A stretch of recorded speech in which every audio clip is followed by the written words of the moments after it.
You're watching Inside Automotive with Jim Fitzpatrick. Cox Automotive released their forecast for 2024, giving us a glimpse of the top 5 trends expected. Joining us now is Senior Vice President and Chief Economic Advisor at Cox Automotive, Mr. Jonathan Smoke. So Jonathan, thank you so much for joining us on the show once again. Well, thanks for having me back, Jim. Sure. So let's talk about this here. With 2023 in the rearview mirror, people are anticipating what the new year will bring. But before we talk about 2024, how would you characterize 2023? Well, certainly we're happy we avoided the recession. You know, a year ago, that was a lot of focus. Close. Yes. And I believe dealers navigated another abnormal year. You know, Yeah. We've had 4 years of extreme changes, and some of which have been new changes reacting to the changes we had the previous year, Yeah. and dealers successfully got through another one. I dare say for most, they're third most profitable in history, so not a bad one. But there are aspects of that sort of lay the table for the year ahead too. Mm-hmm. So, you know, what was a big surprise last year was new vehicle sales surprise to the upside. Yeah. You know, we were off by more than 1 million in terms of where the market actually ended up.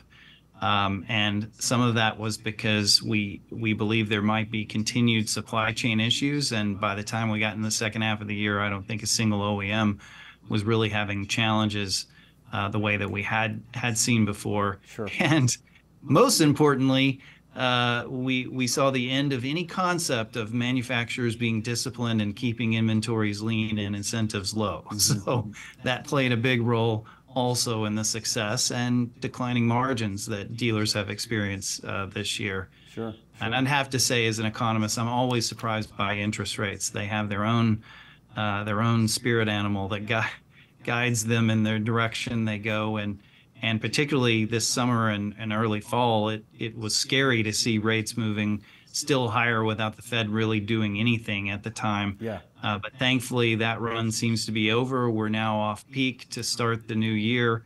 And we're not expecting much relief, but hopefully the end of that cycle is behind us. Right. And now they are talking about maybe by the summer of 2024, rates starting to come back down, right? That's right. I think we can look forward to in the second half of the year some relief, but probably at most a percentage point. So it's still going to keep affordability, you know, front and center in terms of limiting what's possible in the market. At least it's going in the right direction for us. So what surprised you the most between how the year started and how the year ended? Well, it really wasn't a surprise. Like I mentioned, I think the movement in interest rates was probably the single biggest surprise. So it made affordability worse, and it sort of postponed what we thought would happen in the second half of the year. But it was sort of a tale of two stories when you look for differences in the first half and the second half. Mm-hmm. The first half was clearly the new vehicle market strength. Margins were stronger, incentives were not quite as high then, and demand, we still had some pent-up demand driving a lot of the activity. So dealers were selling the vehicles they got, and we didn't have any build up in supply. Meanwhile, the used vehicle market had an awful spring. We continued declines that were double digit in 2022 and into the first half of 2023. But I would say momentum started to shift in the back half of the year. I think affordability actually started to improve, and that started to bring some people into the used market because prices were coming down, even with interest rates moving a little bit higher.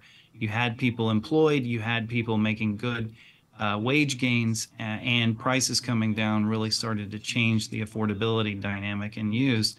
And then the opposite sort of became true in the new market. We suddenly had more deliveries that were outpacing the demand. Supplies started to build, and that meant price pressure was back. So I think dealers really saw their strength in the first half of the year, and the new market evaporate in the second half. So it seemed like we were ending 2023 with really negative momentum. Yeah. But we weren't. Yeah. We were basically seeing a return to some normal dynamics that we knew had to come when supply started to normalize. And I think that lays the table for what we're looking at for 2024.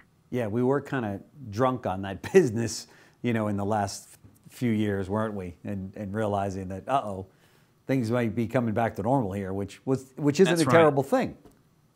It is not a terrible thing. Yeah. And that's actually, one of the themes this year is returning to normalcy. And if you think in terms of long-term viability of consumers being able to buy and feeling good about what they're buying, yes, it's at the expense of some of the abnormal profits that the industry has enjoyed the last couple of years. Sure. But that was never sustainable. No. What we will be seeing in 2024 is the beginning of a more sustainable growth period. Right. And we all said it to one another. I mean, I did so many interviews, as you know, here at CBT News, and everybody in the industry was talking about it as well, that this isn't going to last. This isn't reality. This isn't going to last. And then, of course, as it starts to come down, everybody's like, oh my gosh, business is off. Well, we already knew that, right? Yeah. That is right. That's right. And, I think that actually is true of the broader economy, other businesses, and consumers too. If you look at all measures of sentiment, including our own dealer sentiment, consumer sentiment, small business sentiment, you name it, even though people are growing and even though people are making quote unquote good money, it just doesn't feel as good as it was before. And a lot of that is because, well, we're at the end of the day, we're not necessarily more better off as we were before. Sure. Cox Automotive Dealer Sentiment Index revealed a significant decrease in U.S. auto dealer sentiment in Q4 compared to Q3. What contributed to this negative turn as the year ended? You mentioned a number of those issues, but you want to add anything to that? Yeah, well, the timing, every quarter, we're in the middle of the quarter, so we collected those surveys at the end of October and beginning of November, and that was right when interest rates were peaking at that scary point we talked about earlier. So I think some of it was a reflection about that, and the economy seemed to be purged, right on the edge of potentially going down. And I think since then things have really improved. Rates peaked and have come down dramatically. The stock market is up. Yeah. Sentiment is improving to at the end of the year. So I think the circumstances are a little bit better. But I want to tell you that the thing that correlates the most with all the questions they answer in our surveys is declining profits is directly related to the depressed sentiment at the end of the year. That's the metric that changed the most, and I think aligns with how dealers ended 2023. But to that end, I'm optimistic that 2024 will see dealers feeling better as the year progresses, because I think we will see, albeit constrained, improvement and stability on some of those metrics as we get further into the year. Sure. And of course, it's certainly good to see where we've been, but most people are more interested now in where we are going. I know forecasting in the auto industry, particularly in what we're looking at right now, is quite challenging. But what do you think about the industry moving forward in terms of 2024? Yeah, well, forecasting is hard, but hey, that's what I signed up for. And I think it's a good metaphor actually for dealers in 2024. Because growth will be hard earned, but that's what they are in the business for. And so as a result, I'd characterize it by it's not the best of years, but it won't be the worst either. And indeed, we boiled it down to kind of 5 themes that we think will really help to frame how the auto market will unfold this year. Well, first, for the economy and the auto market, it's going to be slow growth. We're destined for real GDP growth that's slowing because of all that the Fed has done, and we're likely in a 1 to 2% growth for the economy, and that's exactly what we're forecasting for new and used vehicle sales as well. Okay. It's very limited because on the demand side, you've got affordability challenges with high rates and tighter credit, and we've sort of used up all of that pent-up demand that has helped power a lot of the sales over the last couple of years. And supply, especially in the used market, really puts a lid on what's possible too. But then beneath the sales, a very important theme is new vehicle supply has rapidly normalized, and it's already at the point that favors the buyer rather than the seller, because we have higher incentives, more price pressure, and more discounting. So the tables are turning. And that means the third theme is that we say goodbye to the seller's market. It is it is officially over. It died sometime in the second half of 2023. Yeah. And dealers are facing further declines in new vehicle gross margins. It's a reality. Yeah. But the good news is that other parts of the business should be strong and stable. The used retail margins appear to have really stabilized in the second half of 2023.